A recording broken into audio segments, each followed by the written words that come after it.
पाकिस्तान की सियासी और मुआशी हालात और वाक़यात हमने माजी के प्रोग्राम से आपके सामने रखे हैं।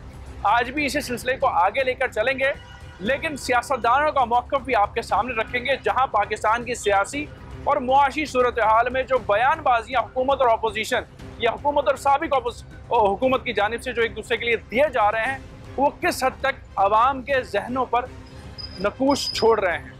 आवाम जो कि समाज का अहम सतून है, वो क्या कहना चाहते हैं इन हालात में, आज के प्रोग्राम में आपके सामने रखेंगे। प्रोग्राम में खुशामदीद।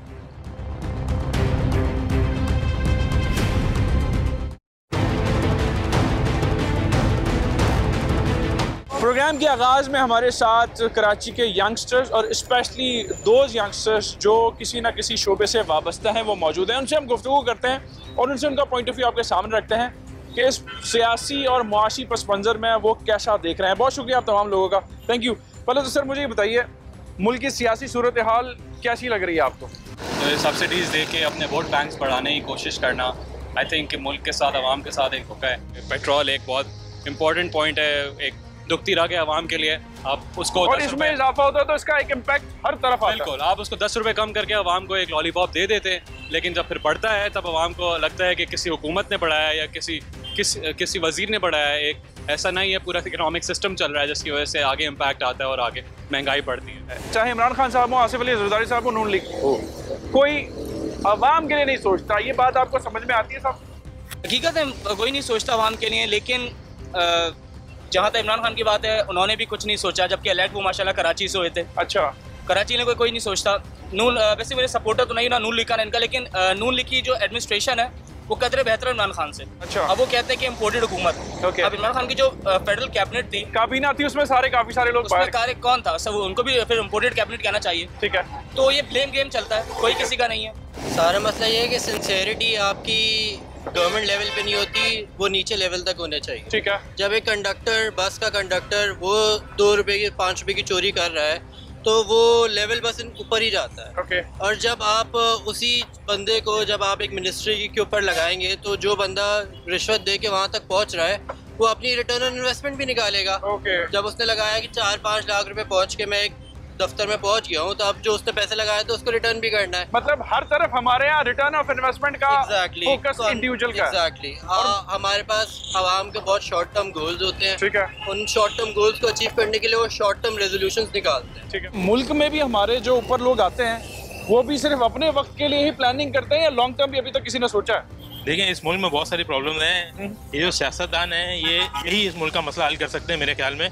कर सकते हैं, बिल्कुल कर सकते हैं। लेकिन 70 सालों से 72 सालों से इनको बेबुनियाद तरीके से प्रोपेगेंडे के जरिए इनको बदनाम किया गया है और इनको मिलाइन किया गया है। अब जो अपोजिशन में आए हैं कुछ वक्त पहले ही, उन्होंने पहले काफी लोगों को मलाइन किया, और अब जो उनके साथ हो रहे थे मकफाते अमल समझते हैं या जैसा उन्होंने किया वैसा उन्हें भरना पड़ रहा है? जो अभी अपोजिशन में है यानी कि पीटीआई, वो मेरा ख्याल है एक सियासी पार्टी है ही नहीं। जो बयान दिया है साबिक वजीर आजम पाकिस्तान इमरान खान साहब ने, इसके बारे में आप क्या कहेंगे? देखिए, वो अब निकल गए हैं हुकूमत से, तो वो उल्टी सीधी बातें कर रहे हैं। सर, एक बात मैं आपसे जानना चाहूँगा, आपने बड़ी अहम बात की थी। अब की जो हुकूमत है, जो नरेटिव अपोजिशन में रह के उन्होंने हमारे इदारों के खिलाफ रखा, अब वो उसे डिफेंड कर रहे हैं, तो ये हमारे साथ हो क्या रहा है? आवाम को ये शऊर होना चाहिए कि उसके वोट में ताकत क्या है और वोट इस्तेमाल कैसे कर सकती है। अब के मामलात में, हालात में आवाम को शऊर आ गया है। जो बड़े बुलंद बंग दावे किए जा रहे हैं कि जी लाखों और शायद 2/3 अक्सरियत खान साहब लेकर आ जाए, जिन्हें आप सपोर्ट नहीं कर रहे। अगर फेयर इलेक्शन होंगे तो माइट भी पॉसिबल हो जाए, लेकिन इमरान खान नहीं जीतते। अब नहीं जीतते अब। आपका ये कहना है? मैं क्या नहीं जीतते? मेरे हिसाब से निकाल लेंगे, क्योंकि जो आवाम उन्होंने दिखाई है, नहीं निकाल लेंगे, आवाम देगी उनको वोट। तो क्योंकि जो जलसा दिखाया है, जो पावर शो किया है, वो सबके सामने है। ऐसा नहीं है कि लोग को बसों में भर के उठा के लाके उंडेल दिया गया, वो लोग अपने तहत आए। ऐसा होता रहा है, बहुत दफा हुआ है। जनाब इत्तेफाक करते हैं कि कराची की सियासत में भी ऐसा होता रहा है कि बसें भर के लोगों को उंडेल के लाके दे दिया हो? या नहीं, मेरे भाई का ID कार्ड रखा गया है। अच्छा, हाँ, क्या हुआ है, वाकया बताएंगे? मुझे याद पड़ता है कि मेरा भाई इंटर के पेपर दे रहा था। हाँ। तो उसका एडमिट कार्ड ले लिया था, उसने बोला था कि कल आना और एडमिट कार्ड ले आना। किस वजह से? सबको पता है, तो एक तकरीर थी, वो सुननी थी पूरी।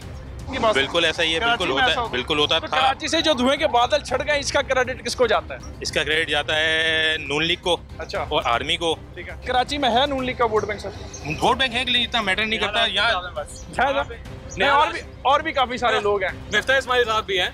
बिल्कुल, वोट बैंक, फाइनेंस मिनिस्टर। बिल्कुल।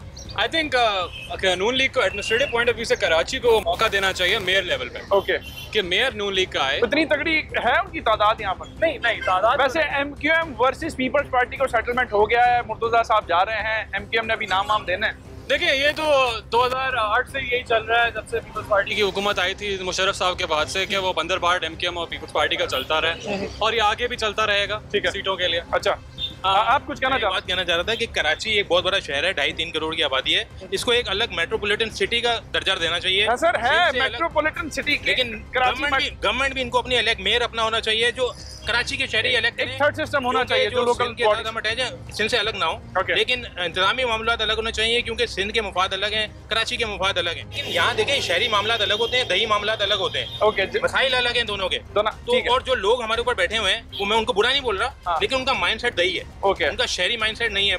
सर, जो शहरी यहाँ पर इतने सालों से बराजमान रहे, उन्होंने क्या किया शहर के साथ? मैनिपुलेट मैं नाम भी ले देता हूँ, चाहे लंदन हो या कराची हो या पाकिस्तान। MQM को भी मुकम्मल पावर नहीं दी गई, उनको वो नहीं दिया गया। भाई मेरे यार, एक मिनट, MQM को कभी मुकम्मल पावर इस शहर में नहीं मिली है सर। नहीं, मुशर्रफ साहब के एरा को जरा ध्यान में रखिएगा। CM के पास पावर होती है। अच्छा। CM कभी MQM का आया नहीं है। अच्छा, पावर उनको मिली है, पावर उनको मिली है, हाँ। लेकिन उन्होंने पावर का राइट यूज नहीं किया है, पावर को अब्यूज किया है। और अगर वो पावर का राइट यूज करते तो आज मोस्टली जो लोग पीपल्स पार्टी की तरफ जा रहे हैं, कुछ PTI की तरफ जा रहे हैं, तो लोग उनके साथ ही होते हैं। 2018 के इलेक्शन में जो PTI उनकी तगड़ी सीटें ले गई, जिसको MQM वालों ने कहा कि जी हमारा मैंडेट लेके उनको दिया गया, और फिर उनके साथ इत्तेहाद में बैठ गए, और अब इत्तेहाद में चले गए तो PTI की हुकूमत चली गई। तो इस सिस्टम को बीइंग अ यंगस्टर कैसा देखते हैं कि ये हमारे साथ सियासत में हो क्या रहा है, या ये कोई स्क्रिप्टेड ही मामला आता है? देखिए, स्क्रिप्टेड शुरू से ही है।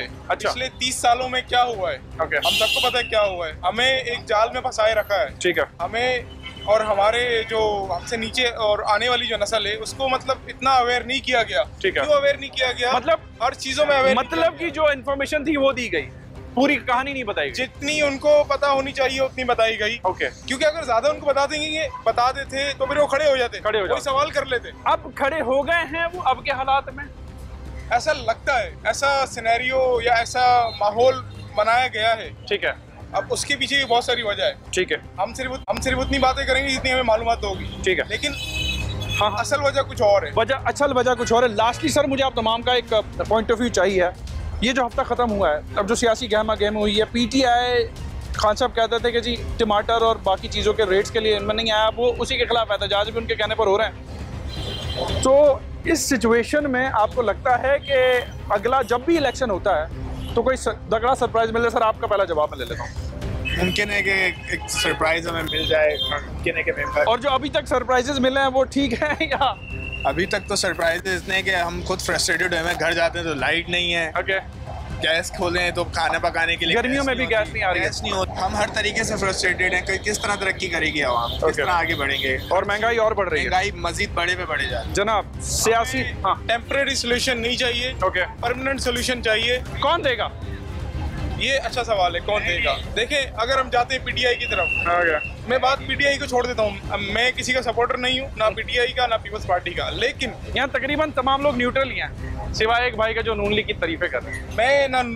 मैं देखो, हम उसको वोट देंगे जो काम करेगा, चाहे वो पीपल्स पार्टी हो, चाहे वो नून लीग हो, चाहे वो PTI हो। लेकिन इस वक्त जो सबसे ज्यादा फोकस है वो PTI पे है। PTI से है जी, उम्मीदें हैं। सिस्टम बन रहा है सर PTI आने का। PTI बहुत ज्यादा नाउमीद कर चुकी थी अपने सपोर्टर्स को, लेकिन जब उन्होंने अपनी टोपी में से एक निकाला खरगोश, अच्छा, वो खत लहराया, तो फिर वापस PTI ये खरगोश ये लेटर बिक गया ज्यादा। इमरान खान के अंदर एक काबिलियत है कि वो जो है ना कुछ भी कर सकते हैं। अच्छा, तो जब तो उनका ये कुछ भी करना अगले जब भी इलेक्शन होता है उनको फायदा देगा? बिल्कुल देगा। हम तो बेचारी शऊर तो है नहीं। अच्छा साहब, सोचते नहीं है। क्या है आपके और मेरे लिए अब अगले इलेक्शन में, और कौन आपको ठीक लग रहा है? इमरान खान साहब। जनाब, जो हालात पैदा हुए हैं उस हिसाब से तो PTI आएगी।